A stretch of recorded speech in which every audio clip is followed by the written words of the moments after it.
question regarding a fellow Muslim. Yeah. A fellow Muslim? A fellow Muslim, yeah. Okay. But he needs some serious advice, yeah. Alright. And how to give some serious dawah without being in their face like all the time. Can you give me a scenario, just so I understand what you're talking about? It's like a sin that is being committed. A Like, sin that's being committed, yeah? yeah, continuously. And I have a very close relation to this brother. And you want them to stop that sin? Yeah. Alright, really, I can only give you advice on the matter. Number one is you and I have to accept that we don't have the answers to everything. Alright, we have to accept that. Sometimes you can give the best da'wah in the world and it won't enter the brother's heart or the sister's heart. This is normal, you have to be accepting of this. There are prophets on the day of judgment that will stand before Allah with no followers. Does that mean that they failed? No way. So you do your part.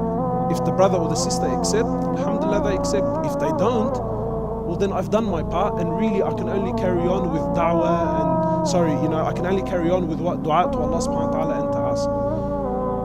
In general, and I'm saying in general, whether yourself or anyone else, one of the biggest problems that we face as, again I hate using this term, da'is, is, and I'm not saying that you're doing this, wallahi I'm saying in general, is sometimes we want to impress the person with how much we know about deen.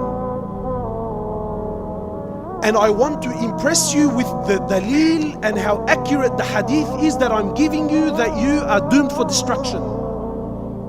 This isn't da'wah, man. I believe anyway. Da'wah is when my heart is sincerely burning for your safety. That when I talk to you, I don't talk to you to impress you with my knowledge. Wallahi, I'm calling you sincerely because I want you to be in Firdaus al-A'la. And I feel that da'wah is more effective than anything else. So yes, da'wah, you do the da'wah of the action. Of course, we know that the 3 levels. The best is to stop it with your hand. If you feel that stopping it with my hand is going to cause it, then try to stop it with your tongue. If you feel like I'm trying with my tongue and it's still not working, right, then definitely whenever you do da'wah, it has to be coupled with dua. I can't be someone who walks the streets in the day calling people to Allah, but come to Hajj time,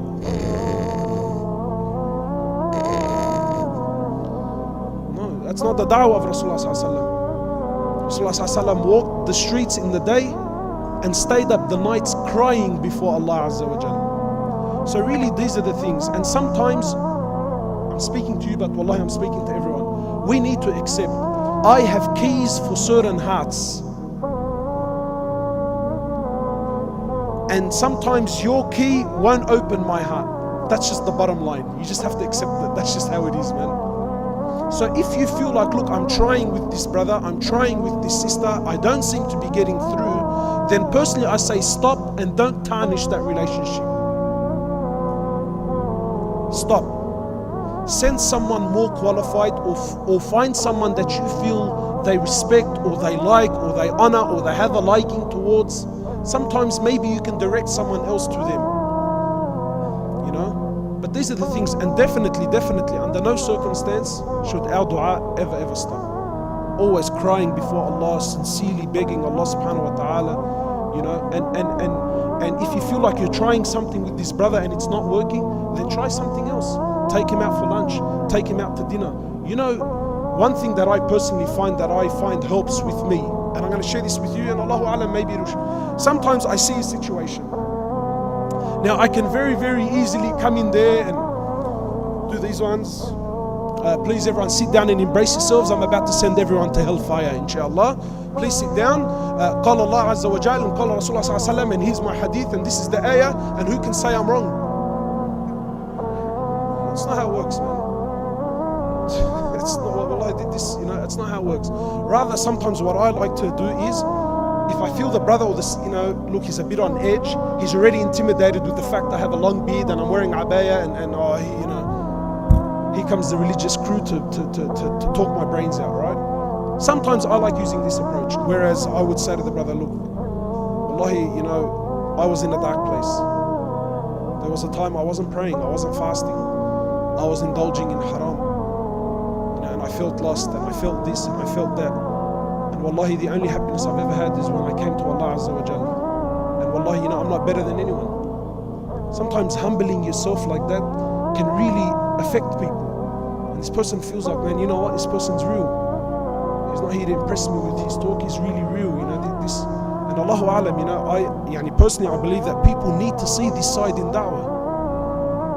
That real yearning. That my brother and sister, if we don't change, where do you think we're going? Because sometimes what happens is, brother, I've told him 100 times, may Allah destroy him, inshallah. What's this? Arrogance, bro. I told him, I gave him the hadith, I gave him the dalil, and he still doesn't want to do it.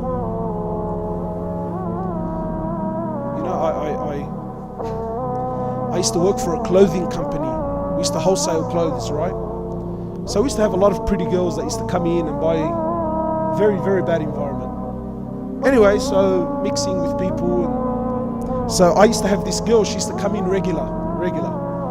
And every Monday, Tuesday, she used to come in and ya Allah, half an hour, she's going to tell me all about her weekend. Where she went clubbing and who she sat with and what she drank. And so one day, wallahi, she asked me, you know what, Muhammad? She used to go to this one particular club, right, that everyone knew. She asked me, you know what? I said, what's that? She asked me, I was thinking over the weekend that if hellfire is like this club that I go to, except the air conditioning isn't on, I don't want to go to paradise, I want to go there.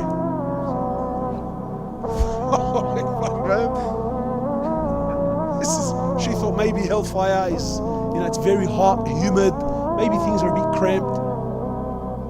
I thought, wow, man. Sister, it's not like that at all, man. Khalidina fiha abada, they are there for eternity. Burning and torture and so wallahi, nobody wants to be there. Nobody wants to be there. We don't want to be there, and wallahi, we don't want anyone to be there, Muslim and non-Muslim. Wallahi, I don't wish any human being, he could be my worst enemy, he could be someone who on a daily basis plans to kill me and my family. Wallahi, I don't wish hellfire for him. Because I'm not talking about, a couple of years and you're out. Genuine punishment here, man. We ask Allah subhanahu wa ta'ala to save us. So sorry, man, I hope that sort of somewhat